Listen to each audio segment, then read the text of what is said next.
Merry Christmas, everyone! Whether you celebrate this holiday or not, you can't deny that it is a time every year, well, except this year, when snow falling is looked at as welcome. But again, just for this day. Hi, I'm Chris May, host of This Day in Weather History, a podcast from the Weather Network in Canada. You know, for Christmas Day, there are just so many compelling weather stories in history that we couldn't just tell one. Regardless of overall impact, anything that either gets in the way or makes this day more beautiful is amplified exponentially in its scope and reverence.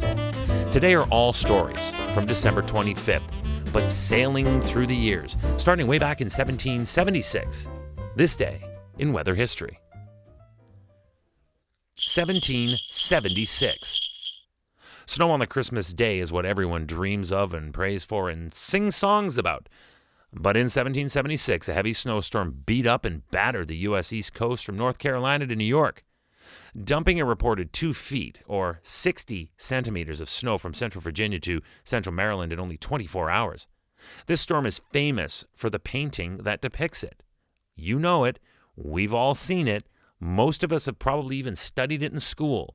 It was titled Washington Crossing the Delaware, and they are a series of 3 paintings by German-American artist Emanuel Lutz from 1851.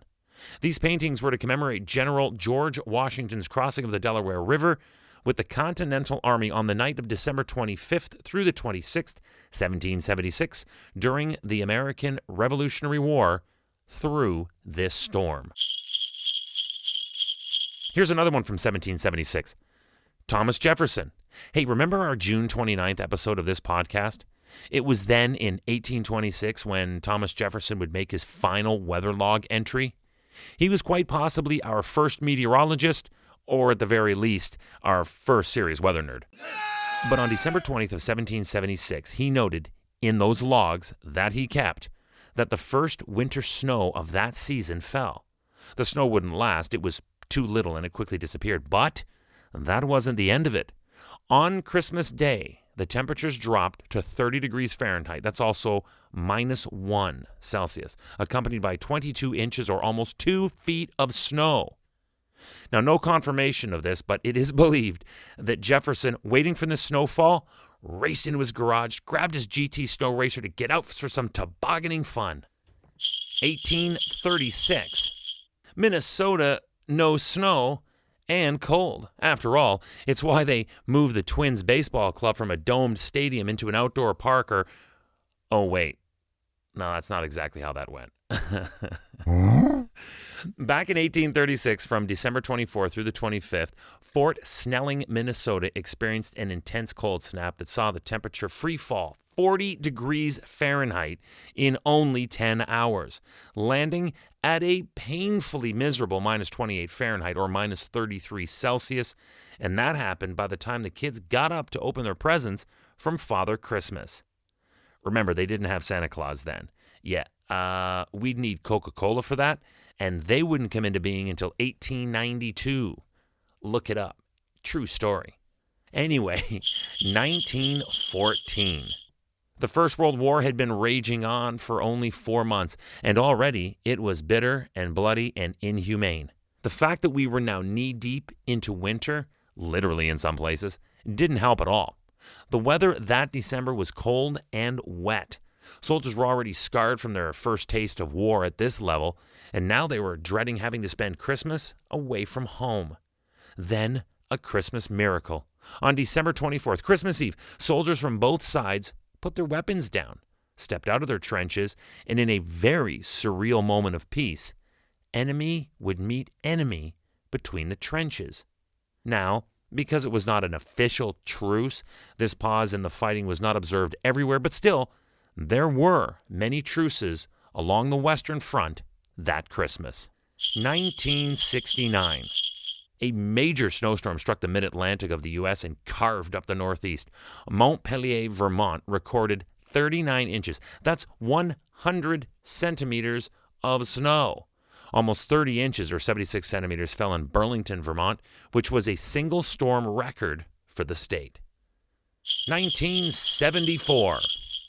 Cyclone Tracy may not have been a particularly massive tropical storm, but it was sure powerful enough to devastate the city of Darwin, North Territory, Australia.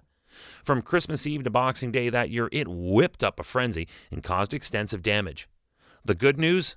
There was good news. The outer gale force bands of wind that circulate the center of the cyclone did not actually reach much else other than what was in its direct path. Tracy was recognized as the smallest tropical cyclone ever on record. But as a footnote, it would be dropped to the second smallest when in 2008 we saw tiny tropical storm Marco. 1983.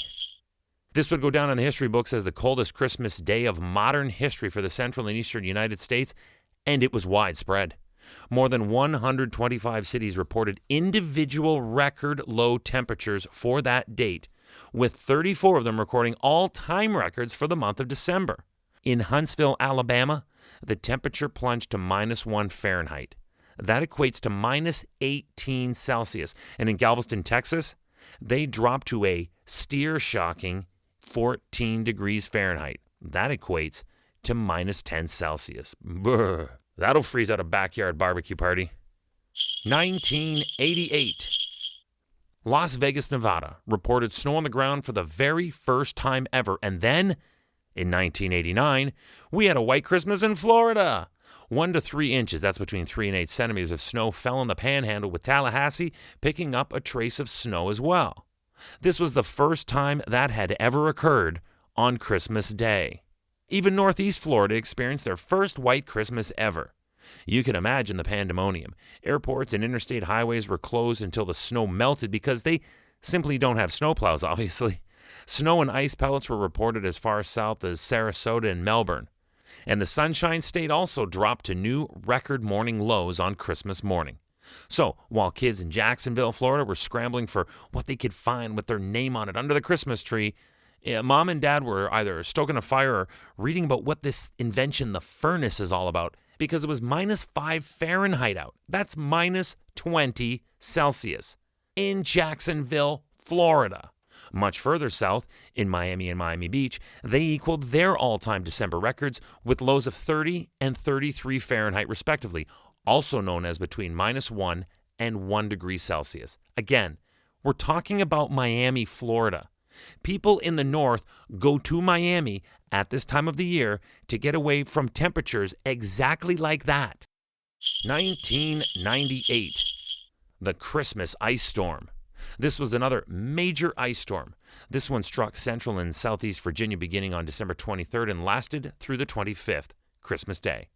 Ice accretion totals of up to 1 inch, or 3 centimeters, brought down trees and power lines. On the 24th, there were some 400,000 customers without power. Some were actually still without lights and heat in the winter for up to 10 days. 2001. Hey, you knew this had to be here. Snow in Buffalo. Christmas Day, 2001. Buffalo, New York got absolutely clobbered by 25.2 inches or 63 centimeters of snow in one day. Now, as eye-popping as that is, it stood as the city's third greatest 24-hour snowfall on record. I say it stood, using the past tense for a reason. Yeah, this record, it was beaten again only 2 days later. That is so Buffalo. And finally, 2014. There were record-breaking high temperatures in Atlantic Canada, quite the opposite to what we just heard about in states like Texas, Louisiana, and Florida. You know, they were cold, and we normally would go there for our winter vacation to find the warmth. Well, during this 2001, it felt more like spring than Christmas Day in the Atlantic provinces, as temperature records were shattered while heavy rain pounded the region. It's, of course, not unusual to have warm temperatures on Christmas, but it was record-breakingly beautiful in portions of our 3 maritime provinces this day in weather history. I hope you enjoyed our This Day in Weather History Christmas special. Remember, we're doing our first year in review 2-part show on December 30th and 31st. The 30th will be all international and U.S. stories. Then the 31st is all Canada, all the time from this twisted and tormented year that we will hopefully all forget about. You remember 2020? But before we get to that, tomorrow is December 26th. Boxing Day for some. It'll probably be a muted one this year, but I know that it will still be a busy one. So take a few minutes if you can with me, because I'm going to be looking back to the year 1947 at the tennis event no one wanted to miss. The marquee outside New York's Madison Square Garden presented in lights Pro Tennis Tonight, Riggs versus Kramer. But the snow had totally throttled all transportation. Find out what happened tomorrow on This Day in Weather History with me, your host, Chris May.